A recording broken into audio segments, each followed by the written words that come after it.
దొరికిందండి. First thing ఏంటంటే నాకు నిజంగా కొంచెం బాధగా ఉంది ఇలా చెప్తున్నందుకు. ఎందుకంటే డైరెక్టర్ శంకర్ గారు అంటే సమాజానికి ఆయన సినిమాల రూపంతో చక్కటి మెసేజ్లు, సమాజంలో ఉండే లోటుపాట్ల మైనస్ పాయింట్స్ అంతా సమాజానికి కీడుపరిచే ఎలిమెంట్స్ గురించి అంతా డిస్కస్ చేస్తూ ఉంటారు శంకర్ గారు.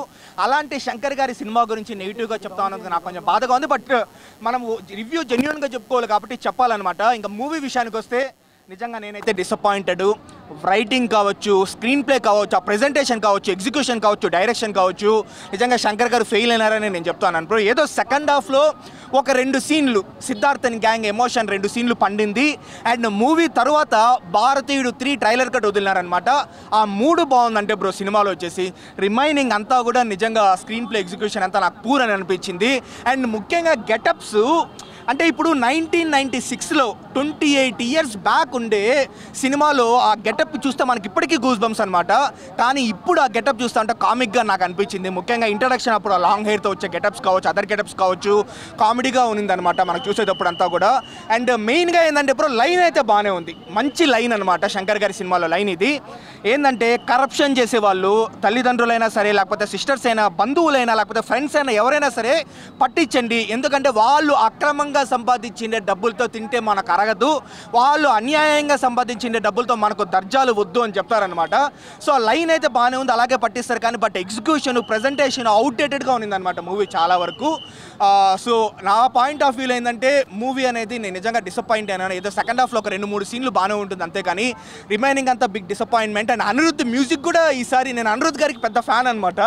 సో అలాంటిది ఆ కమ్బ్యాక్ ఇండియన్ కాకుండా రిమైనింగ్ 2 సాంగ్లు కూడా కావచ్చు, బీజిఎం కూడా కావచ్చు, సాంగ్స్ ఏం బాగాలే. ఒక సాంగ్ బాగానే ఉందండి, ఆ కమ్బ్యాక్ ఇండియన్ బాగానే ఉంది. అది తప్ప రిమైనింగ్ 2 సాంగ్స్ కావచ్చు, బీజిఎం కూడా పెద్దగా ఇంప్రెస్ చేయలేదన్నమాట. సో ఓవరాల్గా చెప్పాలంటే ఒక డిసప్పాయింట్మెంట్. నేనైతే డిసప్పాయింట్ అయినాను మూవీ.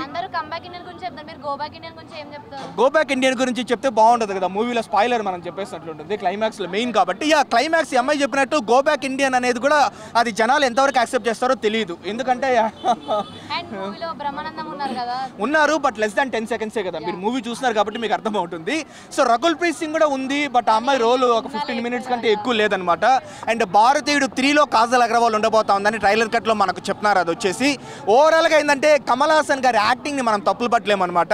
అలాంటి లోకనాయకుడు యాక్టర్ కూడా ఆ డిఫరెంట్ గెటప్స్తో మనకు బోర్ కొట్టించినారు. అంటే గెటప్స్ ఫెయిల్యూర్ అది. అండ్ యాక్టింగ్ బాగున్నప్పటికీ మూవీ కొంచెం లాగ్ ఎక్కువ ఉండడం వల్ల నాకైతే బిలో యావరేజ్ అని నాకు అనిపించింది. డెఫినెట్లీ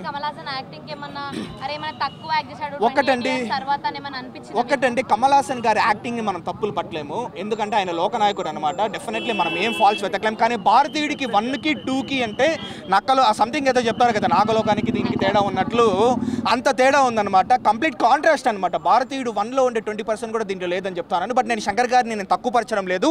భారతీయుడు 3 డెఫినెట్లీ బెటర్గా ఉండబోతుందని నాకు అర్థమైంది. ఓకే థ్యాంక్ యూ అండి.